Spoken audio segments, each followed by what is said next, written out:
As I was doing chores, I heard a voice shouting from the venue. Why isn't Emily here? It was my father-in-law's voice. I thought I should at least greet my father-in-law and head towards the venue. Then I heard my husband and mother-in-law saying things like this to my father-in-law, giggling. If you're talking about that dirty woman, we're making her work in the back. Don't mess with me. What do you think a wife is for? My name is Emily. I'm a 23-year-old office worker. Currently, I'm dating a guy named Steve. Our encounter was a bit unusual. I was living by myself, and he was living in the apartment next door. One day, on my day off, I heard a sudden loud noise from next door. Did he just hit the wall? I wasn't being loud or anything. Although the TV was on, the volume was quite low. I was feeling uncomfortable, but gradually began to think someone had fallen. Worried, I pressed the doorbell of his room, but there was no response. I pressed the doorbell once more and listened carefully to a faint voice. Who is it? Are you all right? I called out, and after a while the door opened. The moment the door opened, a man was swaying, looking like he was about to fall. Are you okay? The man leaned against the door, looking dazed, and then he said, I'm starving. What? I haven't eaten anything in days. What? I hurried back to my place and looked for something to eat. I took the sandwich and some tea I had saved from yesterday and went back to his room. Here, have this if you like. Are you sure? I'd be more troubled if you starved to death. Thank you so much. Saying that, he bit into the bread and ate it up with incredible speed. He then gulped down the tea and let out a satisfied sigh. Thank you for the meal. I really thought I was gonna die. I'll definitely pay you back for the sandwich and tea later. No need. It's not a big deal. More importantly, why haven't you eaten anything for so long? Actually, after paying tuition and rent, I ran out of money all at once. So you're a student. I'm a senior in college. You don't work part-time or anything? Actually, the pub where I work suddenly went out of business. What? That's terrible. So I didn't get paid and my life became difficult all of a sudden. Didn't you talk to your parents? I didn't want to worry them. I see. But I think you should tell them. It's dangerous if you collapse from hunger like now. You're right. I'll be careful. Right after that, his stomach growled. Oh. I couldn't help but laugh. You must be really hungry. Well, it can't be helped since you haven't eaten for days. I decided to let him eat my homemade cooking. He hesitated, but I insisted, saying it'd be a problem if he collapsed from malnutrition, so I let him eat fried rice in my room. This is delicious. It's been a while since I had such good food. He ate like a child, eagerly and happily, which was so cute that it stirred my maternal instincts. We then introduced ourselves and exchanged contact information. I told him to contact me in case of an emergency. It seemed he found another part-time job soon after, and he was able to get a job at a restaurant with free meals. Thanks to you, I won't starve to death. I'm glad to hear that. Recently, when I came home from work, I'd cook a little extra and invite him over to eat together. I was always feeling lonely eating alone, so it was fun to have someone to eat with. As I was thinking about that, he suddenly made a serious face. What's wrong? As I asked nervously, he swallowed his saliva and said this. Emily, would you go out with me? Huh? I know I'm just a poor college student and I'm not a good match for you, but I've fallen for you. I was taken aback by his straightforward words. The fact was that I was also attracted to him. So I accepted his offer to date. I like you too, Steve. As soon as I agreed, he was delighted, and so we started dating. We enjoyed discussing things like whose room to hang out in since we lived next door to each other. We continued dating smoothly, and he found a job after graduating from college. We decided to move in together in a larger room when he got the job. Although we had already been practically living together, we thought it'd be better to share a larger room to reduce the rent burden for each of us. We continued dating for a while and we got married when I was 26 and he was 25. Although we continued living in the same room we had been sharing, our lifestyle didn't change much after marriage. However, one thing changed immediately. That's about Steve's mother, who became my mother-in-law. Until now, we hadn't been involved with her at all, but after getting married, we had to interact with her more often.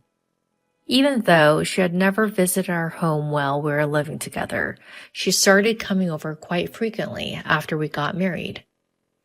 Emily, do you even clean the room properly? Huh? Look at all this dust. I can't reach that high and I don't have time to clean there after work. What? You're talking back to your mother-in-law? You're a cheeky wife. I just said I couldn't do what I couldn't do.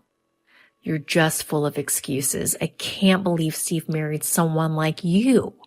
My mother-in-law took every opportunity to berate me. Since I left for work earlier and returned earlier than my husband, my mother-in-law would relentlessly harass me until he came home. I did housework, hoping my husband would come home soon. What are you making? Huh? I'm grilling fish. Steve won't be satisfied with that. Make a more elaborate meat dish. Mother-in-law, what are you doing? My mother-in-law threw the grilled fish I had made into the trash. I can't believe I left the daily cooking to you. From now on, I'll do it. What? If she cooks, that means she'll come every day. I don't want that at all. There's no need, mother-in-law. I'll cook properly. No, I don't trust you. I'll come and cook every day. Just then, my husband Steve came home. She immediately consulted with Steve about it. Oh, you're going to help with housework, Mom? That's great. Please do. Huh? Steve decided without even listening to my opinion. I'm looking forward to cooking with you, Emily, she said, laughing triumphantly. From then on, it was hell.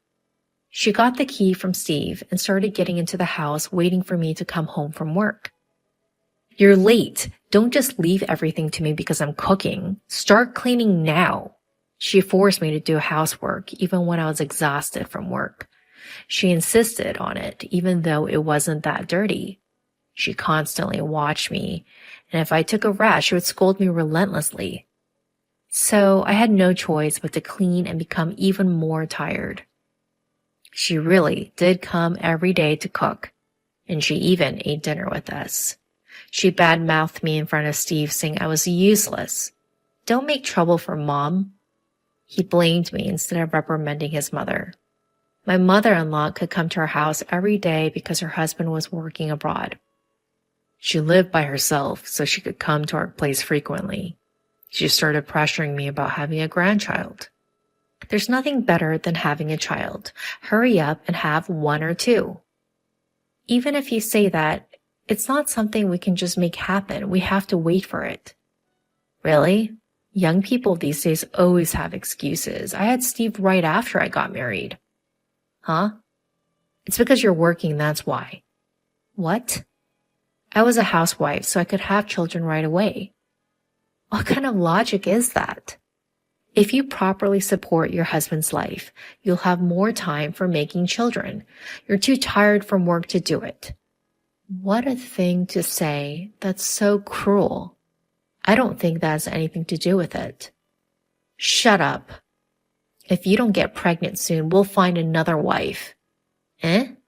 Another wife? Of course. There's no value in a woman who can't have children. I think it's questionable to say such discriminatory words these days. You really are the type to always argue back. I'll tell Steve. Mother-in-law angrily turned red in the face. I thought she was the one who always argued back. As soon as Steve came home, his mother told him what happened. Hey, Emily, did you talk back to my mom? What are you thinking? Steve immediately got angry after hearing his mother's story. It's probably your fault that we can't have children. Eh? You're saying that too? There's no way it's my fault. What nonsense are you talking about? I was getting fed up with my husband, who always sided with his mother. I thought it might be better to get a divorce. That's when my husband's grandmother, who had been hospitalized, passed away. So a funeral was held. Even though I was considering divorce, I had to attend the funeral. But my husband and his mother said, "Don't come here, prepare things in the back." I had no choice but to make tea and to do chores in the back. I thought I'd leave my husband once this was over. As I was doing the chores, I heard yelling from the venue. "Why isn't Emily here?" That was my father-in-law's voice. It seems he had returned from an overseas business trip. Well, it was his mother-in-law, so it made sense for him to come. I thought I should at least greet my father-in-law, so I headed to the venue. Then I heard my husband and mother-in-law say while smirking, "It's obvious she's not family, haha. We're making that dirty woman work in the back, haha." They even said that in front of my father-in-law. I was amazed by their unchanged behavior. Then the next moment, my father-in-law's angry voice rang out. "Are you kidding me? What do you think a wife is for?" My husband and mother-in-law were shocked by his yelling. "What are you angry about?" "Yeah, you really surprised us." "I'm disgusted that you two think like that. I'll call Emily." Hearing my father-in-law say that, I went to where the three of them were. "Father-in-law, long time no see." Yes, I was surprised. Emily, did you hear that?" "Yes."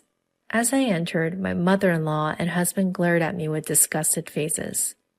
"Emily, could it be that you've been suffering from bullying by my son and my wife?"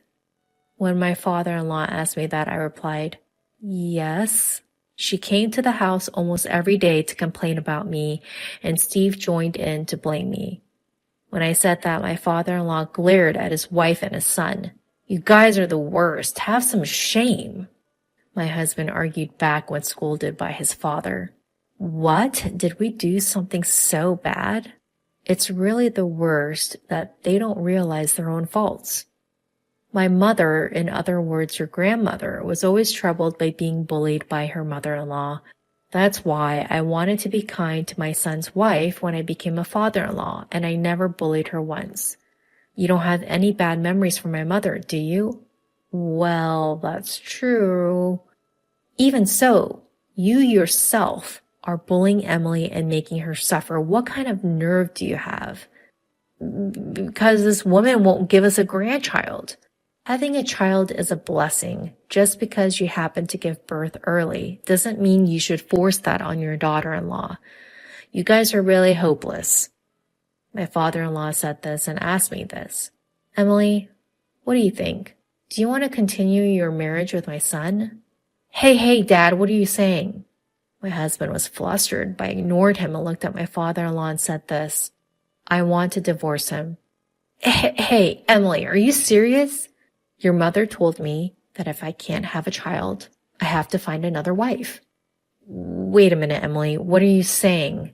I don't want to be with a mother-in-law who says such things, and I'm fed up with a husband who joins in the blame without defending me. So I'll divorce my husband no matter what. When I said that, my father-in-law said, "I think that's a good idea. If you're going to divorce, there's no need to help with this funeral anymore. Emily, thank you for everything up to now. You can go home.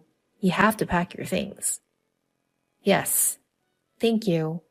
I'm glad I could talk to you, father-in-law." I said that and left the venue. My husband and mother-in-law had pale faces, and since our conversation was overheard by all the relatives, news of my mother-in-law and husband's bullying spread quickly, and they were looked upon coldly by everyone. After that, with my father-in-law's help, I officially divorced my husband. And it seems my father-in-law was so appalled by this incident that he divorced my mother-in-law as well. My mother-in-law was abandoned by my father-in-law and had nowhere to turn, so she ran to my ex-husband's place. But up until now, I had been paying for most of the living expenses. So, if my ex-husband and mother-in-law continue to spend on food and other miscellaneous expenses as they have been, their money will surely run out. In fact, since my ex-husband hadn't saved any money, the two of them are said to be running out of money and struggling to make ends meet. Well, It's none of my business, so I don't really care. Meanwhile, I live in a single-person apartment and enjoy my single life. I recently started keeping a cat, so I don't think I'll be dating for a while.